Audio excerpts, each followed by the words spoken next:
La presentación tiene 5 partes, sin embargo voy a tratar de... ha salido muy larga, la voy a reducir al máximo. En primer lugar estaba el contexto nacional y en particular el contexto del crecimiento de la pequeña minería y minería artesanal, luego el marco institucional, cuáles son los problemas que presenta este sector, las propuestas de política y algunas estrategias. Con relación al contexto, ustedes en el documento está toda la parte relativa a conflictos, ¿no? La alta conflictividad, producto del crecimiento de las industrias extractivas en general y en particular de la actividad minera, en el cual aproximadamente el 70% de los conflictos socioambientales son producto de actividades mineras específicamente, ¿no? Donde además, en el caso de Perú, a junio del 2013 hemos llegado a cubrir el 20,8% del territorio nacional con concesiones de los 3 regímenes, del régimen general, que es gran y mediana minería, del régimen de pequeños productores mineros y de productores mineros artesanales. La división con relación a las concesiones, como decíamos, el 20,8% del territorio nacional bajo concesión minera, de los cuales el 2,9% pertenecen a pequeños productores mineros, el 3,4% a productores mineros artesanales y la diferencia a los mineros del régimen general. En general, de las concesiones, aproximadamente el 13% corresponden del total de concesiones a pequeños productores mineros y el 14% a productores mineros artesanales. Este es un cuadro que lo tienen ustedes, simplemente decirles que es que el número de hectáreas concesionadas para pequeña minería es 3.600.000 aproximadamente, para minería artesanal 4.200.000 y para el régimen general 18 millones. Sin embargo, esta diferencia es inversamente proporcional cuando estamos hablando del número de titulares, ¿no? El número de titulares de las concesiones son 12.000 titulares para 4 millones de hectáreas, mientras que hay solo 1.000 titulares del régimen general para 18 millones de hectáreas concesionadas. Para que tengamos una idea que la gran mayoría de las concesiones mineras que están en el régimen general pertenecen a pocos titulares. Luego vemos el crecimiento de la minería en los 3 regímenes en hectáreas, y en el color más, la barra más larga está referida según el número de hectáreas al régimen general, luego en rojo el pequeño productor minero y en azul el productor minero artesanal. Pero eso lo tienen ustedes, no voy a quedar. ¿En qué momento estamos con relación al tema de la formalización? Algunas cifras. Según el anexo 1 del Decreto Supremo 032, que fue emitido el 24 de agosto pasado, luego de un paro nacional de mineros artesanales, exigiendo ampliar los plazos para la formalización, se informa que del total de personas registradas en el Registro Nacional de Declaraciones de Compromiso, 3.317 cuentan con títulos mineros y 17.558 cuentan con la voluntad del titular de la concesión de firmar un contrato de cesión o un contrato de explotación. Aquí la pregunta es si tenemos cerca de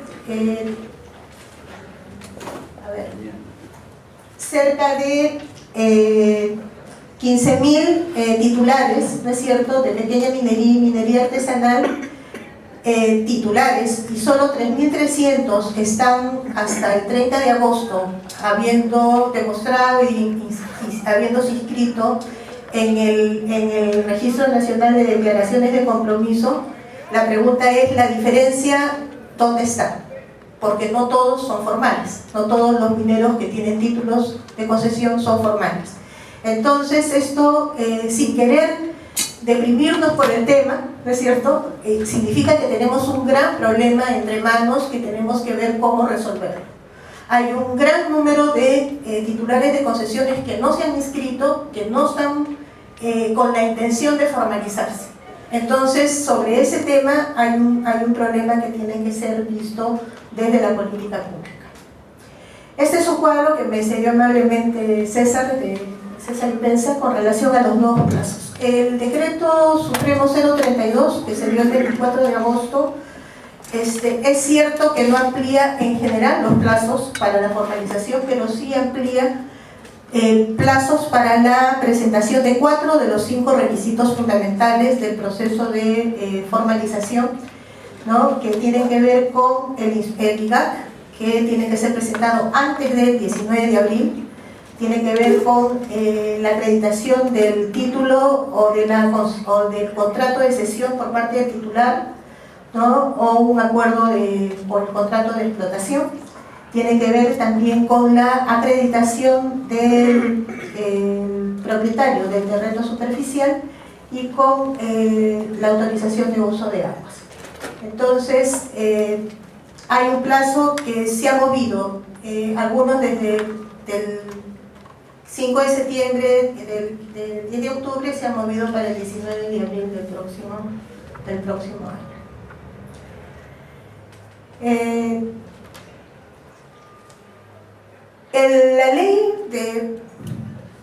La ley el texto muy coordenado de la Ley General de Minería, que está concordado ahora con la Ley de Formalización y Promoción de la Pequeña Minería y Minería Artesanal, establece, digamos, algunos criterios para la calificación de un minero en términos de productor del régimen general de gran y mediana minería, de productor minero artesanal y de pequeño productor minero. También lo tienen en el documento para no perder tiempo sobre esto. El nuevo marco legal establece, tiene la virtud de establecer las diferencias entre lo que es minería ilegal y minería informal, porque hasta el momento en que se dieron este conjunto de normas en el primer trimestre o cuatrimestre del año pasado, no había mucha claridad y se hablaba en general de mineros ilegales, ¿no? Y ahí nosotros después vamos a ver que hay todo un tema que tiene que ver con una satanización de la actividad, ¿no? Que tiene que ser revertida si es que queremos resolver los problemas realmente. Entonces, en resumen, los diferentes decretos legislativos que se dieron entre febrero y abril de 2012 establecen algunos criterios de cuándo se trataría de minería ilegal.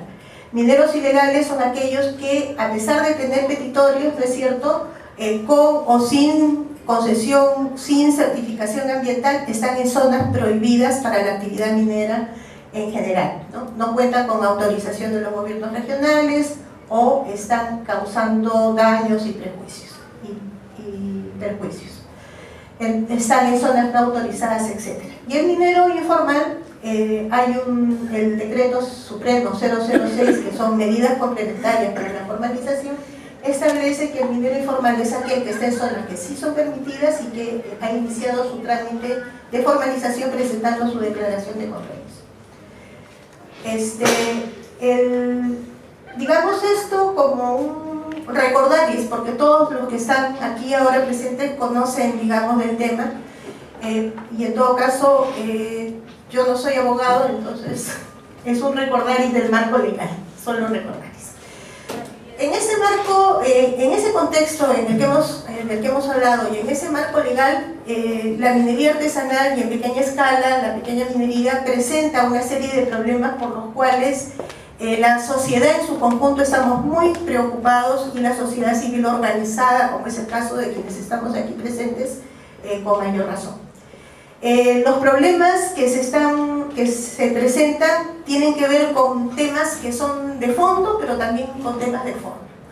En los temas que hemos identificado hay toda una problemática alrededor del régimen de concesiones, ¿no? Hay operaciones en concesiones de terceros, hay superposición de concesiones mineras sobre concesiones forestales o de otro tipo. El plazo de la caducidad de las concesiones es bastante amplio, llega hasta los 20 años, dependiendo de cómo se mueva el concesionario. La zonificación y el ordenamiento territorial está sumamente retrasado, no está siendo un instrumento de gestión del territorio, hay retraso entonces, pero además hay un problema que ya varios lo hemos venido identificando, y es que la voluntad que se establece de los 17.000 que están en el Registro Nacional de Declaraciones de Compromiso, la voluntad que existiría de los titulares de las concesiones de firmar los contratos no es una cosa demostrable. O sea, tenemos ahí un problema porque durante mucho tiempo eso ha sido una condición, y sin embargo los titulares de concesiones no dan facilidades para que suceda eso, y muchos de los mineros no podrán formalizarse si es que los titulares de las concesiones no se avienen a firmar esos contratos de cesión. Y eso está íntimamente ligado con el tema de cuáles son entonces, cuáles podríamos nosotros proponer como cambios en términos de caducidad de concesiones. ¿En qué circunstancias hay concesiones que pueden caducar si es que no cumplen determinados requisitos? Y eso podría ser una salida para este tipo de problemas. Siendo conscientes, como decía, de que los 21.000 que estaban registrados, aptos, digamos, para continuar con el proceso al 30 de agosto, porque siguen depurando el padrón, ¿no es cierto?, estuvieran esos 17.000 que tuvieran que no pudieran continuar con el proceso si es que el titular de la concesión no le firma el contrato de cesión con explotación. Hemos también identificado debilidades y vacíos en el marco legal, pero obviamente quien tiene más conocimiento sobre el tema es César. Yo voy a indicar algunas cosas. Una tiene que ver con el tema de caducidad de las concesiones, el otro tiene que ver con las funciones de OEFA, en términos de lo que en la mañana nos decía la funcionaria de OEFA, y es que tienen una tarea fundamental ellos de fortalecer capacidades de las direcciones regionales de energía y minas para que puedan hacer fiscalización. Pero el tema no es un tema únicamente de recursos humanos, también es un tema de presupuesto. Con 5 personas en una DREM que tiene que trabajar y revisar, no sé, ¿cuántos IGAT? ¿5.000? ¿3.000? Eso es simplemente imposible, o sea, humanamente imposible. Entonces tenemos que ver cuáles podrían ser esas medidas que se podrían tomar para resolver ese tema. Sin embargo, el otro tema, antes de que me olvide, es que hemos identificado al revisar el Directorio Nacional Minero que publica el propio Ministerio de Energía y Minas, algunos temas que nos parecen graves, ¿no? Y es que al haberlo ordenado por nombre, ¿no?, hemos identificado que un mismo titular que está calificado como pequeño productor minero, ¿no?, puede tener hasta 140.000 hectáreas en posesión. Entonces, es el caso de una persona con nombre y apellido, ¿no? Si ustedes revisan el directorio, van a encontrarse como estos muchísimos casos de titulares que tienen concesiones en diferentes regiones del país, pero la ley es bien clara en relación a uno de los criterios por los cuales la calificación es de pequeño minero o de minero artesanal. Entonces se requiere, y eso va a estar en las propuestas de política, se requiere una revisión y una depuración, ¿no es cierto?, del catastro para recalificación de pequeños productores mineros o mineros artesanales que puedan pasar, ya sea por el tamaño de las concesiones o por el volumen de producción, a ser mediana minería. Aquí nosotros ponemos una pregunta al auditorio y a quienes nos están escuchando en provincia, ¿no? La ley dice proteger y promover la pequeña minería y la minería artesanal.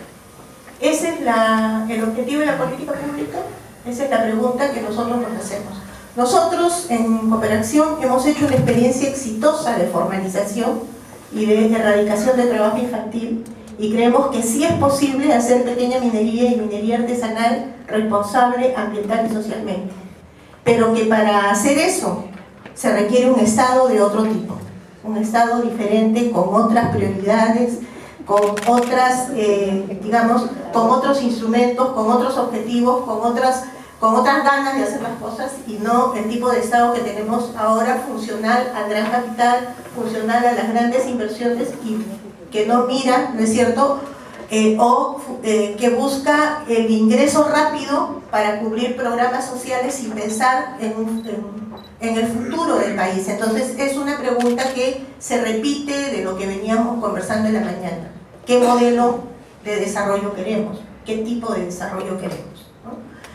Entonces se regula y se controla el crecimiento de la pequeña minería, se fortalece la pequeña minería artesanal allí donde se puede realizar actividad minera y donde se cumplen los requisitos legales, ambientales, sociales. Nosotros creemos que sí. El tema está en qué medidas hay que tomar para que eso suceda. Entonces, la gran pregunta va a ser cuál es el objetivo de la política pública en términos de este sector, ¿no? Otro tema que hemos identificado es que la norma no establece las diferencias reales existentes entre minería aluvial y minería filoniana para poderlas incorporar tanto en el proceso de regulación como de fiscalización y de sanción posteriormente, ¿no? Entonces hay diferencias que tienen que ver con en qué tipo de ecosistemas se desarrollan, que tienen que ver con qué tipo de tecnología utilizan, con cómo organizan el trabajo, qué tipo de herramientas y maquinaria usan, qué equipos de procesamiento, qué métodos de procesamiento, qué métodos de extracción, usan diferentes químicos, en un caso explosivos en otro caso, ¿no? Hay muchas diferencias que requieren ser tomadas por la norma para poder regular adecuadamente, ¿no? Y entonces estas diferencias hacen que sus impactos sean también diferentes. Sus impactos sociales, ambientales, ¿no?, económicos son diferentes. Aquí el ingeniero Luis Escola hizo un esquema básico para ver las diferencias en recuperación de oro que habían entre minería aluvial y minería filoniana, ¿no? La minería filoniana es una minería, han visto, bien compleja, ¿no es cierto? Mientras que la minería aluvial, los métodos son bien más simples, más sencillos. Sin embargo, la minería aluvial, debido a donde se desarrolla, produce mayores impactos. El uso del chute o de las chupaderas es gravísimo, ¿no es cierto?, en términos de impactos ambientales. Entonces, todas esas cosas tienen que ser previstas. En el caso de la minería aluvial, simplemente a modo de recordar, ¿no es cierto?, aparte del tema de la depredación del bosque primario, o sea, el Ministerio del Ambiente informa de 32 millones de hectáreas perdidas en Madre de Dios, la afectación de áreas naturales protegidas, la invasión de las zonas de amortiguamiento, el uso del mercurio, la contaminación del agua, el suelo, el aire por los vapores de mercurio, la afectación a la salud de las personas, la transformación del mercurio en metilmercurio y el procesamiento de flora y fauna, y por lo tanto finalmente el hombre, los seres humanos contaminándose, el cambio de la orografía, del cauce, de los ríos, bueno, es una cosa realmente impresionante.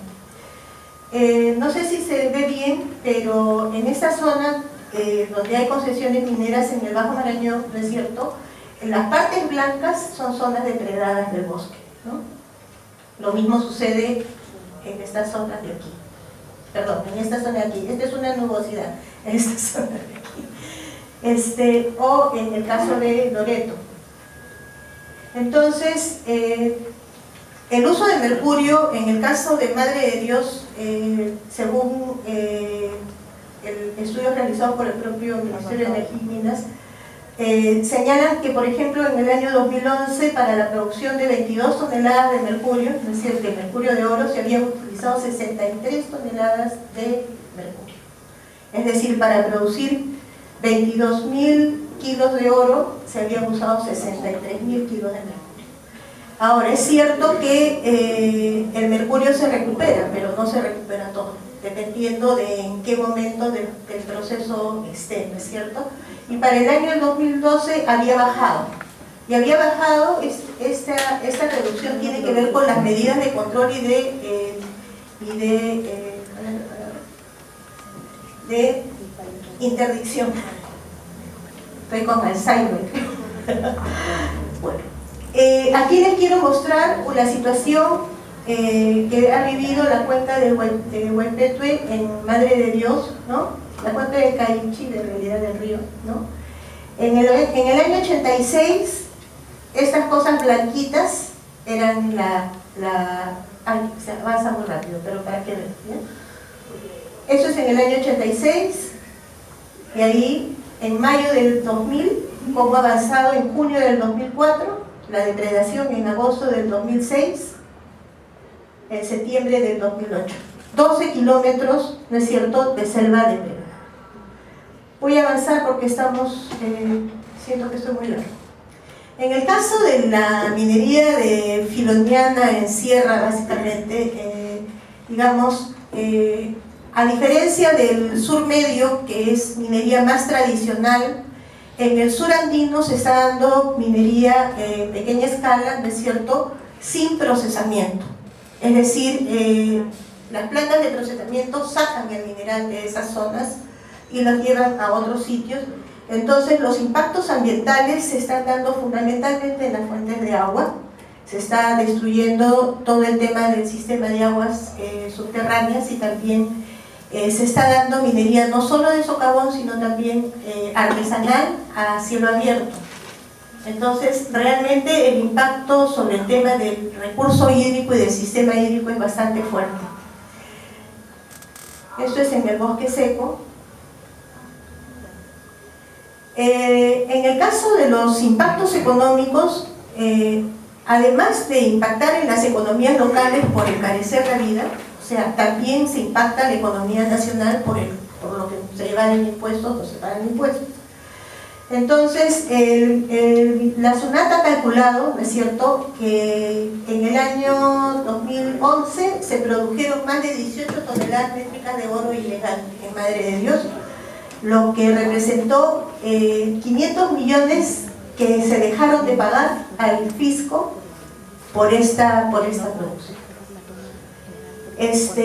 Aquí tenemos, esto es del Ministerio de Energía y Minas, la producción para el año 2011 de oro en toneladas métricas. Madre de Dios 20,5 más o menos toneladas métricas, Arequipa 15, Moquegua 5, Ancash 5, etc. Donde obviamente Madre de Dios era la mayor productora de oro, aportando al 14% al total de la producción de oro, según cifras del Ministerio de Energía y Minas.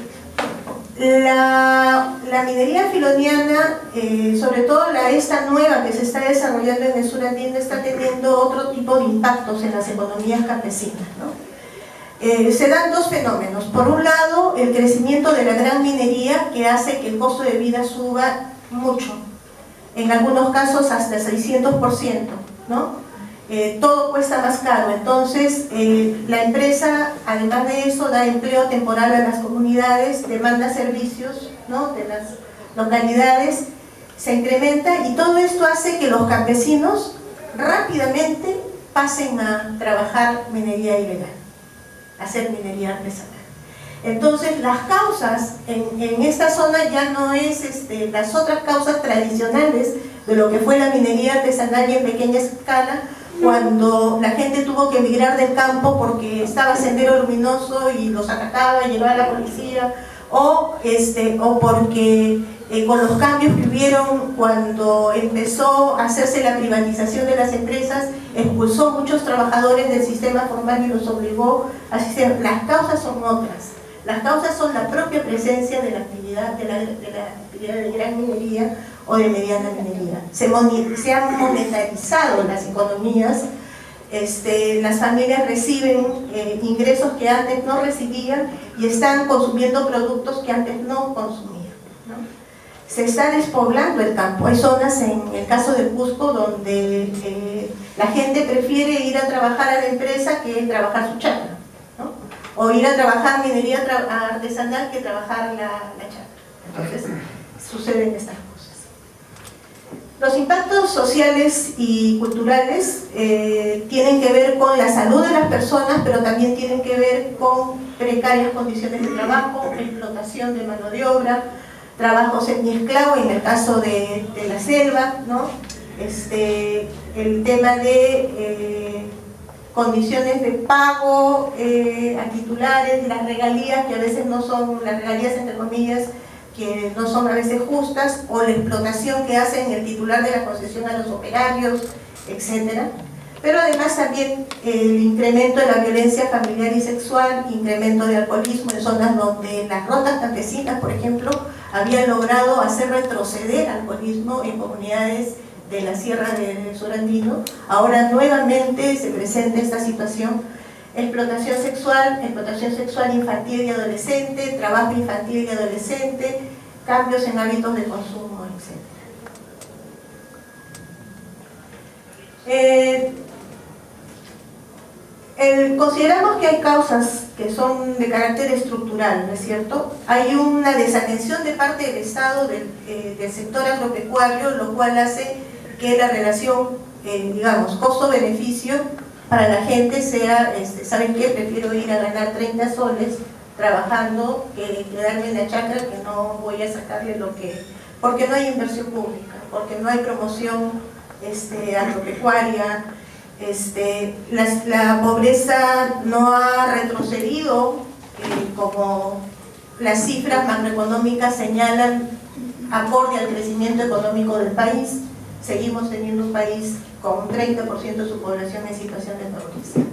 No hay oportunidades de trabajo, no hay oportunidades económicas, ¿no? La minería se convierte en una actividad de sobrevivencia, se convierte en una actividad que provee de medios de vida. Entonces, son causas de carácter estructural, ¿no? Se prioriza la inversión pública, sobre todo la inversión privada, sobre todo la inversión extranjera, y se le siguen dando beneficios como si estuviéramos en la época saliendo de la García, ¿no? Se continúa dándoles contratos de estabilidad jurídica para que no paguen impuestos o que lo paguen tarde y la regalía no sé cuánto. Y obviamente también el hecho de que entonces el precio del oro haya llegado a cotas históricas, ¿no es cierto? Frente a ese panorama, no sé cuánto tiempo voy, frente a ese panorama, la propuesta que nosotros les traemos es una propuesta bastante provocadora, ¿no? La idea es promover el debate, recoger todos los aportes que se puedan y poder efectivamente construir una propuesta desde sociedad civil y ponerla al país a consideración. Nosotros proponemos que los objetivos de la política pública para este sector, en primer lugar, deban ser reducir el crecimiento de la pequeña minería y minería artesanal. En segundo lugar, erradicar la minería de las zonas prohibidas, especialmente en la cuenca amazónica. Y en tercer lugar, ordenar la minería en pequeña escala, pequeña minería artesanal, que cumpla con los requisitos legales, sociales y ambientales. Esa es más o menos la idea de hacia dónde vamos. Podemos arreglarlo, corregirlo, no está redactado, está así, hay que redactarlo como política, ¿no es cierto? Eso ya se lo dejaremos a los abogados, ¿no? Y luego proponemos 7 políticas. La primera tiene que ver con ordenamiento del territorio. Este es un tema que se va a ver en la siguiente sesión de estos diálogos ciudadanos, ¿no? Sin embargo, sobre el tema de minería artesanal y pequeña minería, tiene que establecerse determinadas condiciones que deberán incorporarse en la otra política, porque la política debería ser solo una, ¿no? Es decir, estamos proponiendo que en el país las decisiones sobre pequeña minería y minería artesanal, en general para la minería u otra actividad extractiva, tienen que seguir determinados pasos. En primer lugar, zonificación ecológica y económica para diagnosticar el potencial y la soportabilidad de los ecosistemas. En segundo lugar, plan de ordenamiento territorial articulado a los planes de desarrollo concertados, regionales, provinciales y distritales. Luego de eso, evaluaciones ambientales estratégicas. Hemos visto esta mañana la necesidad de poder medir no solamente políticas, programas y planes, sino también poder medir impactos acumulativos y sinérgicos que producen muchas actividades sobre un mismo territorio. En cuarto lugar, y no por ello menos importante, la necesidad de realizar consulta previa para todos los pasos que se tengan que dar y transparencia en la información. Para eso estamos proponiendo medidas de corto plazo y medidas de mediano plazo. Para el corto plazo, culminar los procesos de zonificación para poder identificar las zonas donde no se podrá realizar minería, ¿no es cierto? Evaluar la caducidad de las concesiones, evaluar todo el marco legal que tiene que ver con caducidad. Lo que les decía hace un momento, ver la posibilidad de reubicar a mineros que están en zonas prohibidas o que no podrán conseguir los permisos a concesiones legales, ¿no es cierto?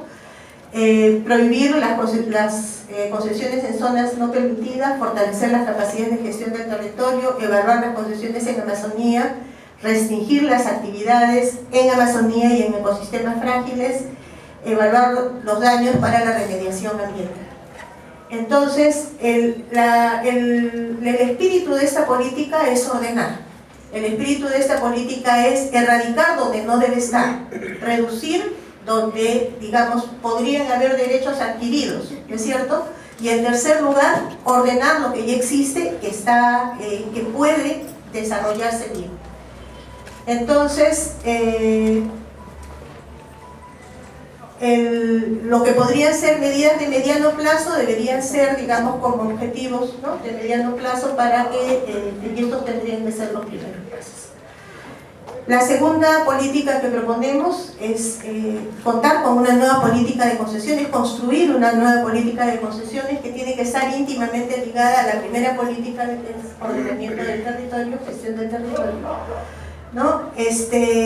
Revisar el tema de superposición de derechos, o sea, hay como sentido común de que como es minería, no importa que si antes hubo un derecho forestal o un derecho, la minería va primero.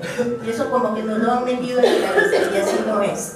O sea, el Estado de Derecho tiene que funcionar, tiene que respetarse. Entonces, revisar este tema de la superposición, revisar el catastro minero para el tema de la calificación, ¿no? Eso significa reestructurarlo para sincerarlo, ¿no es cierto? Y nos hemos enterado de posibles superposiciones entre los títulos que están otorgando algunos gobiernos regionales con los títulos que otorga INGEMET. Entonces habría que ver mecanismos para resolver esas posibles descoordinaciones entre el ente nacional que otorga concesiones para el régimen general y los gobiernos regionales que están otorgando concesiones para pequeña minería y minería artesanal. Entonces, el tema de la nueva política de concesiones tendrá que estar en el mediano plazo, digamos.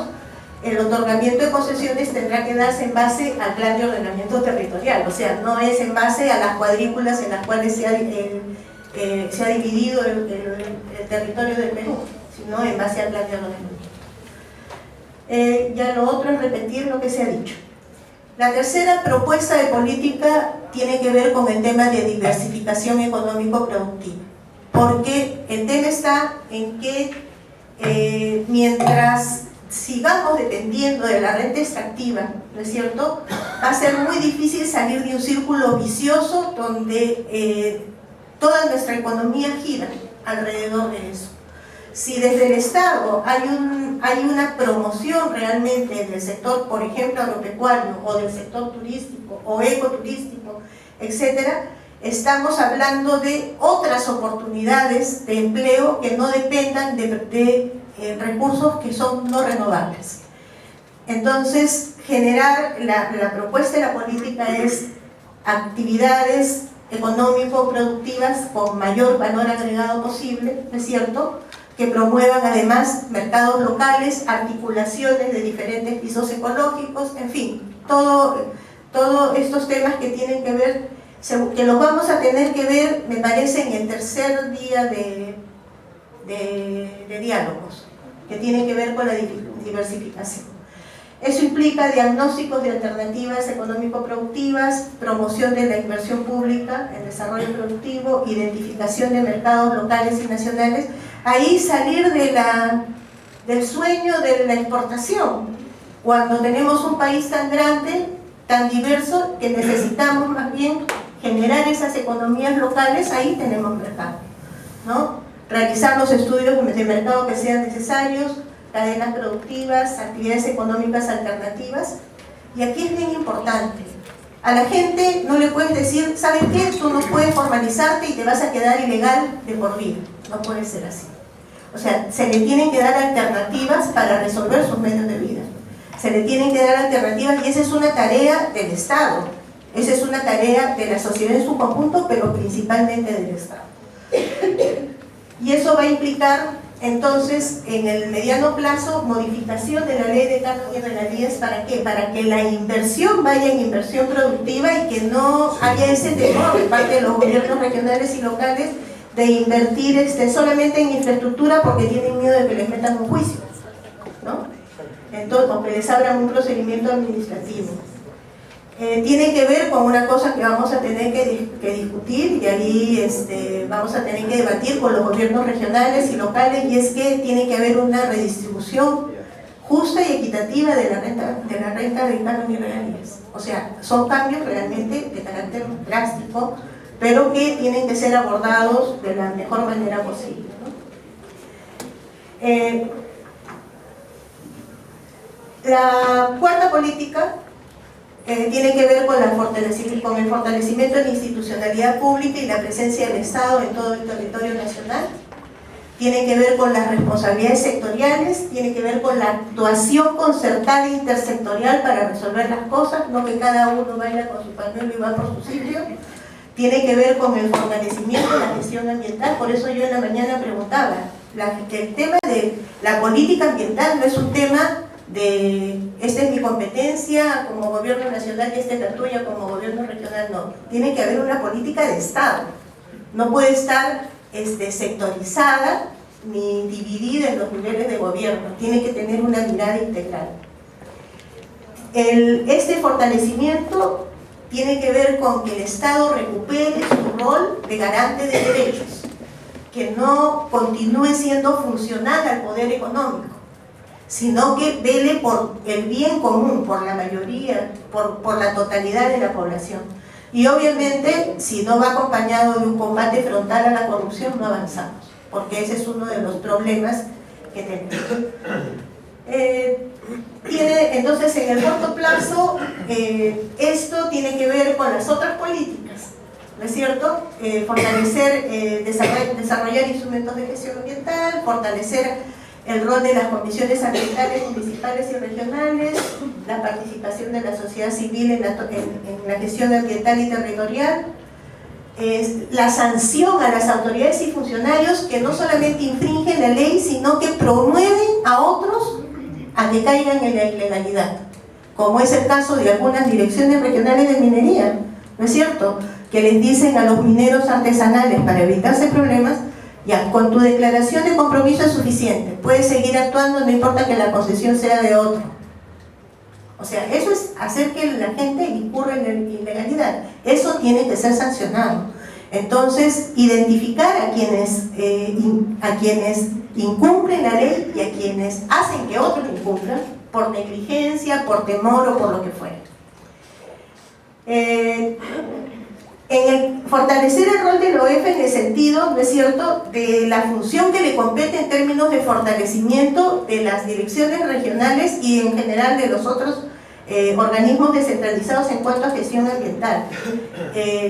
Hay regiones, ¿no es cierto?, donde solamente existen 5 funcionarios que hacen de todo en las direcciones regionales de energía y minas.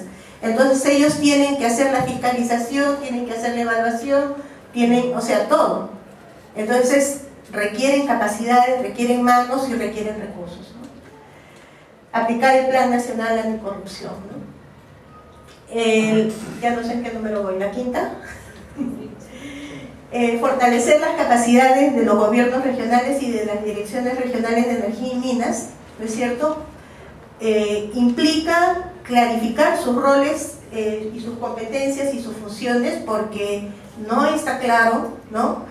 Y cuando las cosas no están claras es donde se cuelan, ¿no es cierto?, las ilegalidades y los errores.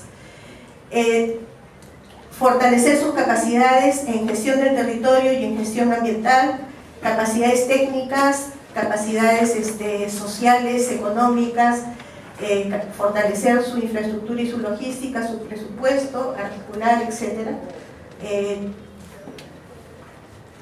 Luego, y aquí estas son las más largas diapositivas, es cómo fortalecer el sector de la pequeña minería y minería artesanal que puede desarrollarse, la que está en zonas que no están prohibidas, cumplimiento con la normativa ambiental, ¿no?, y con los requisitos sociales, ambientales, técnicos, etc.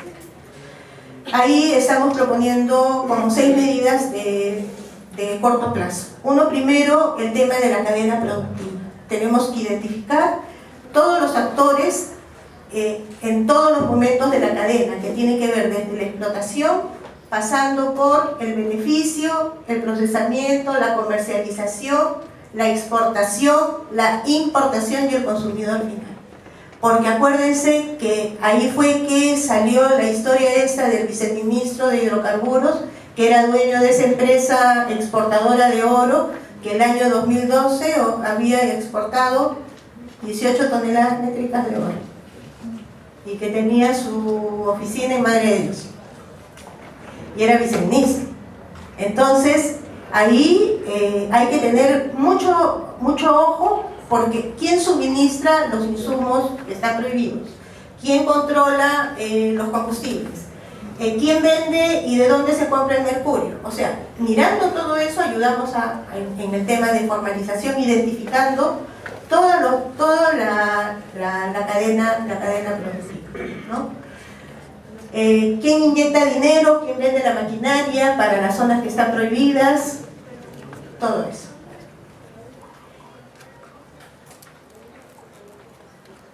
La segunda medida de corto plazo es el tema de la gestión ambiental con enfoque de cuenca, ¿no?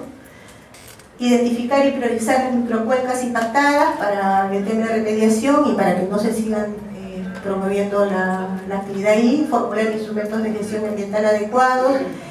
Ahí, en el tema del IGAC, ¿no es cierto?, del Instituto de Gestión Ambiental Correctivo, si se cumplen todos los plazos, desde el momento en que el minero artesanal o el pequeño minero entrega el IGAC, pasan 125 días, ¿no es cierto?, si se cumplen todos los plazos, pasan 125 días hasta que el IGAC está aprobado y ya el minero tiene 3 años para implementar las medidas correctivas, ¿no? Entonces estamos hablando de procesos que son complejos, que son costosos, que son y que si no hay, digamos, realmente voluntad política de hacer las cosas de todas las partes, del Estado, de la sociedad civil, de los mineros organizados o no, para hacer las cosas no se van a poder resolver. Identificar y formular propuestas de tecnología, medidas preventivas, de fiscalización, etcétera, para el tema de gestión ambiental. Reducir el uso de mercurio y de cianuro, ¿no? Promoviendo el uso de equipos que pueden recuperar mercurio. También forma parte de lo de la cadena del mercurio, quien vende mercurio. Por ejemplo, un exportador de mercurio de Perú hacia el exterior es Yanacocha, ¿no es cierto? Entonces ahí nomás regresa, digo yo. Porque yo no sabía, por ejemplo, que un subproducto de la producción de Yanacocha era mercurio. Pero lo que habría que investigar es si toda la producción de mercurio es exportada o si es vendida en el mercado nacional, ¿no? Entonces, bueno, hay máquinas, hay hechizos, como le dicen los mineros, ¿no es cierto?, para resolver el tema de recuperación de mercurio, para impactar menos y que no son tan costosos, ¿no? Este recolector, por ejemplo, tiene un costo de $450 aproximadamente. y permite que los vapores de mercurio que se emiten sean mínimos, ¿no? Bueno, las otras medidas de corto plazo: asesoría y acompañamiento, fortalecimiento productivo, administrativo y de gestión. Y aquí hay otro tema, o sea, el otro tema es que tiene que haber inversión en ese sector. Tiene que haber inversión en el sector de pequeña minería y minería artesanal para que puedan convertirse en un sector responsable. Si no hay inversión, no va a haber forma. Si no hay inversión, no va a haber forma de que ellos puedan, digamos,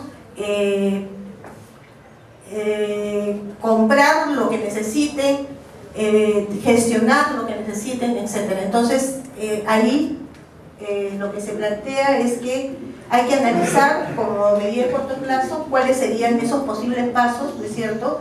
Y promover, por un lado, inversión pública, pero también por otro lado, seguramente inversión privada, para que el sector que puede formalizarse, que puede cumplir con la reglamentación y con los requisitos ambientales y sociales, pueda hacerlo bien, porque si no, no va a haber forma de hacerlo bien. Para las zonas donde hay trabajo infantil se plantean algunas medidas, ¿no? Desde identificar en qué momentos del procedimiento participan los niños y las niñas o adolescentes. Acuérdense que en minería está ya prohibido el trabajo de menores de 18 años por ley, ¿no? Entonces, a diferencia de otros sectores que con permiso de los padres pueden trabajar, en minería no se puede, ¿no? Otras medidas que se plantean de mediano plazo, ¿no? Y por último, ¿no? Y por último, la última propuesta, que tiene que ver con la modificación y el fortalecimiento del marco legal. En primer lugar, el tema de estandarización de la norma, organización de la norma, porque está dispersa, desordenada. Luego, incorporación de las diferencias entre minería aluvial y minería filoniana en la norma, ¿no? Mayores precisiones para la clasificación de pequeño minero y de minero artesanal. Regulación y fiscalización de las plantas de tratamiento y de beneficio, ¿no? Revisar revisar el tema del Yo me quedo ahí. Digamos, son 7 las propuestas de política, no he podido extenderme. Ustedes tienen en la mano las medidas de corto, de mediano plazo, y algunas estrategias, ¿no? Que ya les he ido diciendo en la exposición. Ahí ven, gracias. Sí, gracias, Julia. Bueno, creo que por el tenor de la exposición hemos visto lo complejo que es el tema en realidad, ¿no? Son muchas las aristas que presenta.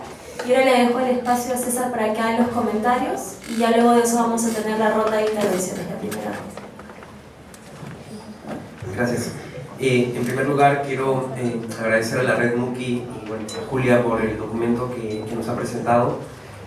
Particularmente creo que es pertinente siempre estar discutiendo y tener elementos hacia una política que nos lleve con consensos, pero también fundamentalmente con elementos desde la experiencia. Creo que Cooperación tiene una experiencia seria, conjuntamente con otras organizaciones de la sociedad civil, respecto de la formalización.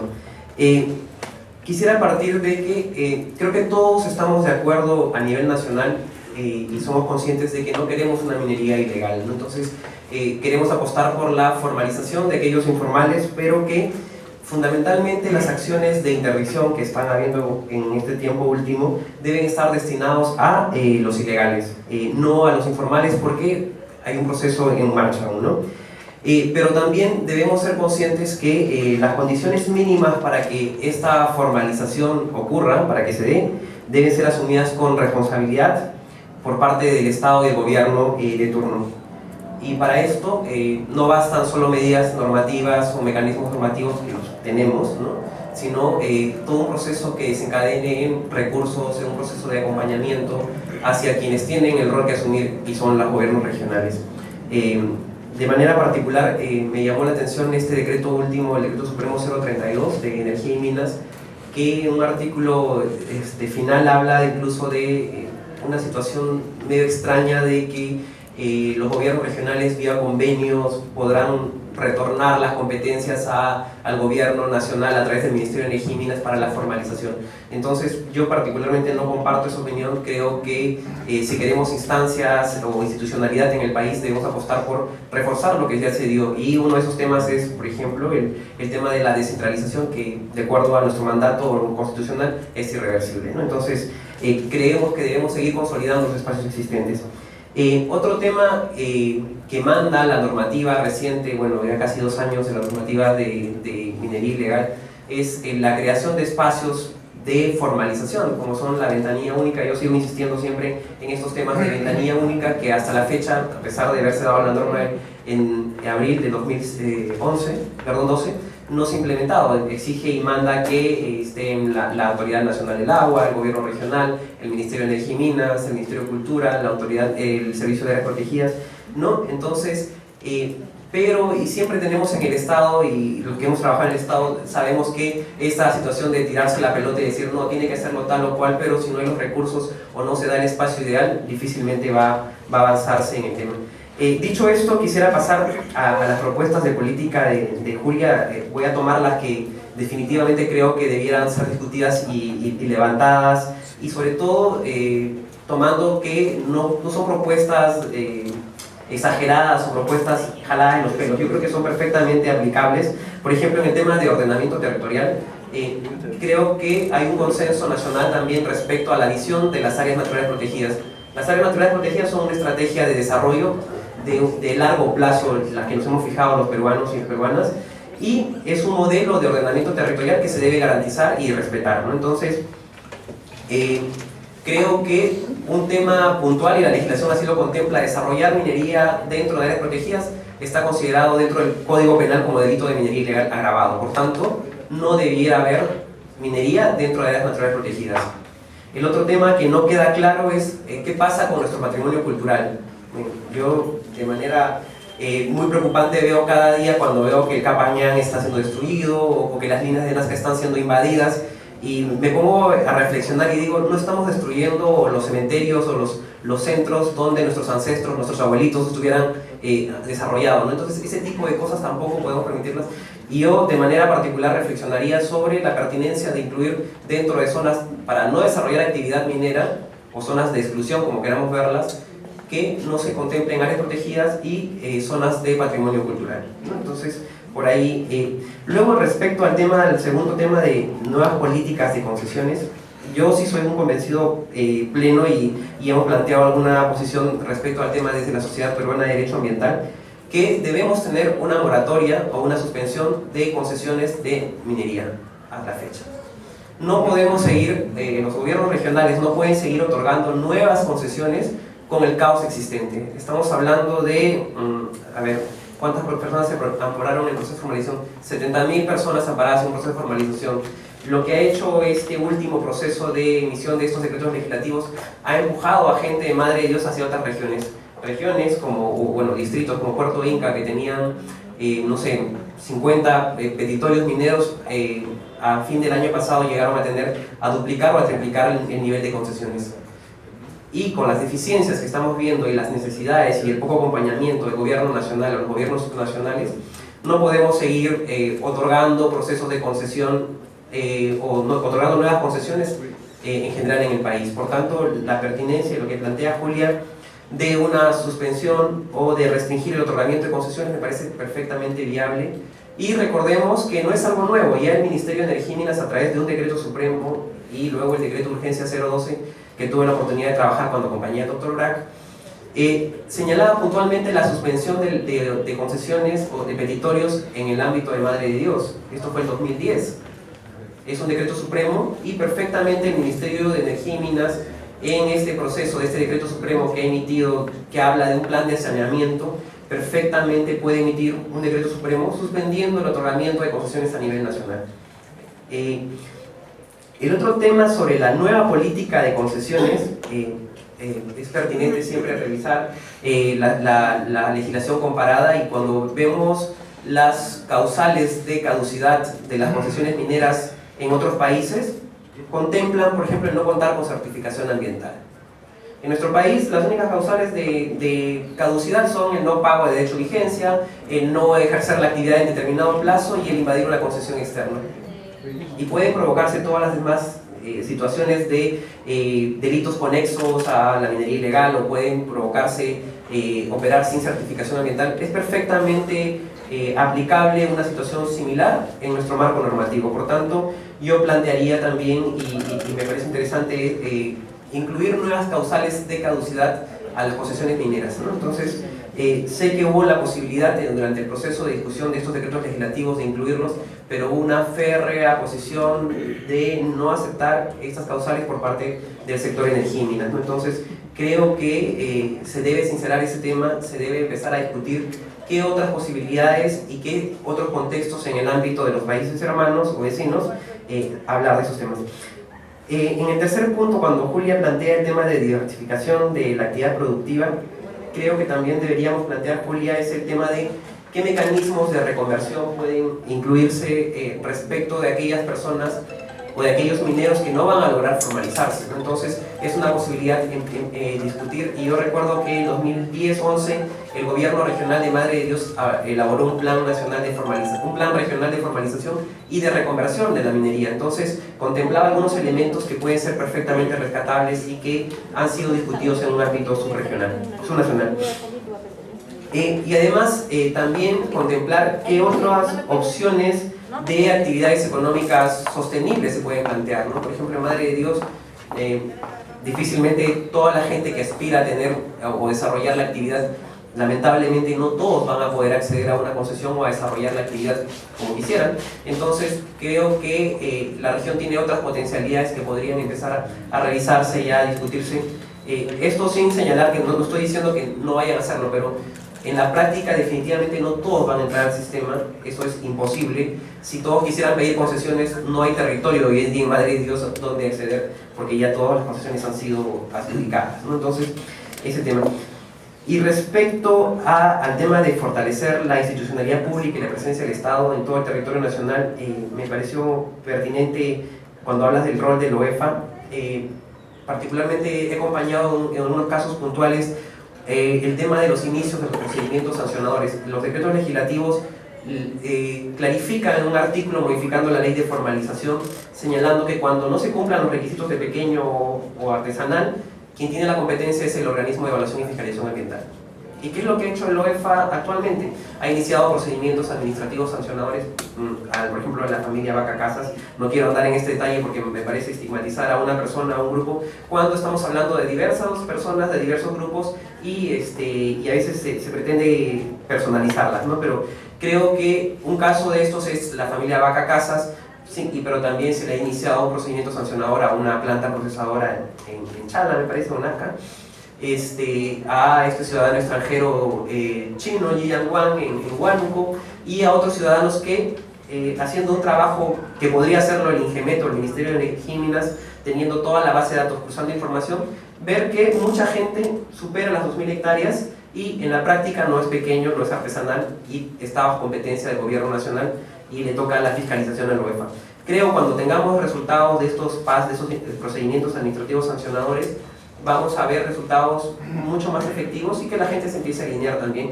Me refiero a estos medianos o grandes mineros disfrazados de pequeños o artesanales, ¿no? Entonces, son procesos en curso que el OEFA no desarrolla labores de campo, sino de gabinete, porque sencillamente la prueba documental es suficiente para decir que este no es pequeño y está operando sin certificación ambiental, por lo tanto está bajo competencia del gobierno nacional.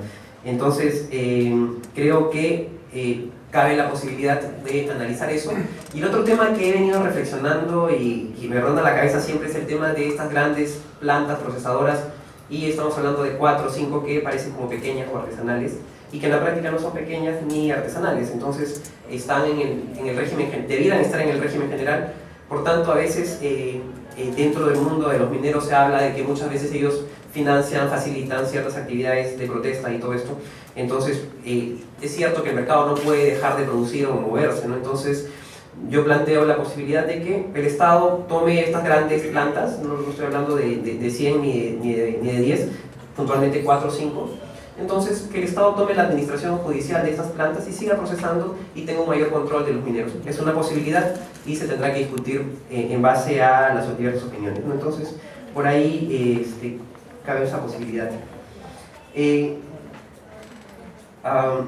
otro tema que me pareció importante y a veces desde el lado del mundo de la conservación o el lado del mundo, del mundo minero no se visibiliza es el tema de la corrupción, ¿no? Entonces, es un tema, y cuando hablo a veces tengo la oportunidad de capacitar o de conversar con algunos mineros, siempre me hablan del tema reiterado de la corrupción dentro de las direcciones regionales de sus minas, ¿no? Entonces, que le pide tanto por admitirle a trámite tal cosa o cual, y uno sabe y es vox populi, pero es difícil de probar, ¿no? Entonces, mi discurso siempre es el mismo, ¿no? Digo, bueno, para la corrupción hay dos partes, quien pide y quien da, entonces no hay de otra. Si eres parte, sigues enriqueciendo y moviendo el tema de corrupción, pero creo que también ha llegado el tema de sincerar qué pasa con aquellos funcionarios del pasado y de actualmente, siguen inmersos y han acompañado y han facilitado toda esta situación de ilegalidad, que siguen siendo parte del sistema, siguen impidiendo, complicando los procesos de formalización,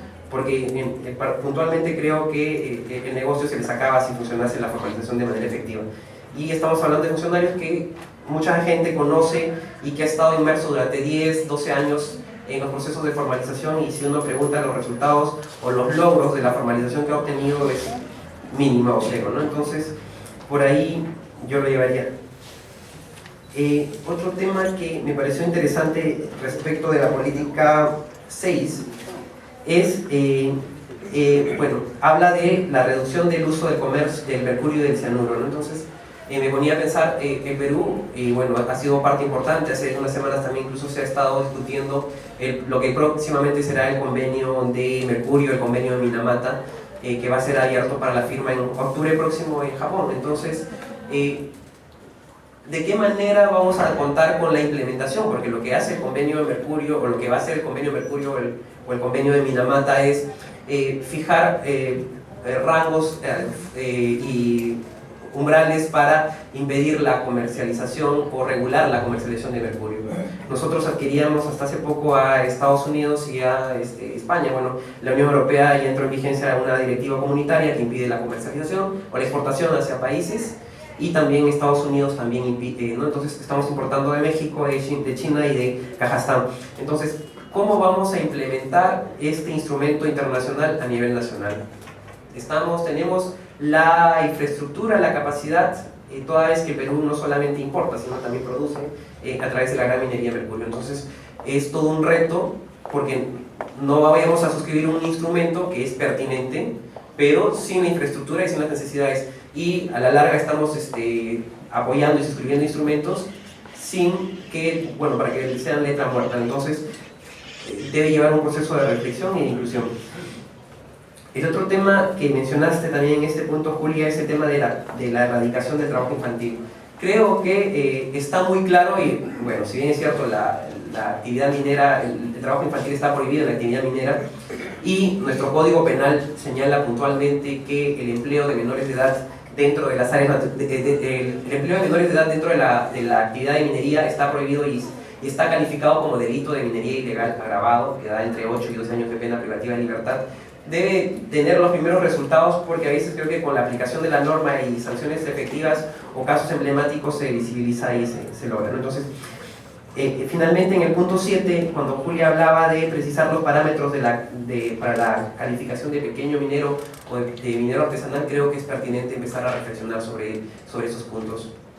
Es pertinente que una actividad de subsistencia, estoy hablando del artesanal, pueda tener posesiones de hasta 1000 hectáreas y capacidad de remoción con instrumentos básicos. Creo que no es real, que requiere un sinceramiento del sistema, que requiere hablar claramente si es que corresponde o no que tengamos 2000 o 1000 hectáreas dependiendo del nivel, ¿no? Entonces, y el otro tema que yo en un momento mencioné es que cuando salió el 1100 que regulaba la interdicción a nivel nacional, me pareció de manera particular un error que se regulase una realidad distinta como es la de Madre de Dios y se aplicase al resto del país.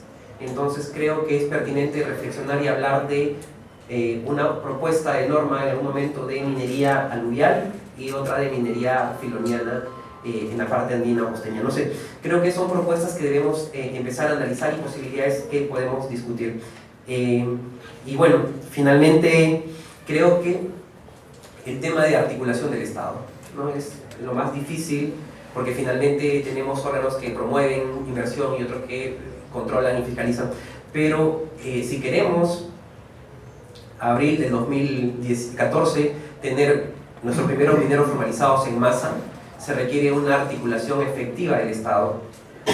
No podemos seguir teniendo respuestas mediáticas ante un posible un posible conflicto o una amenaza de conflicto. Esa no es la solución.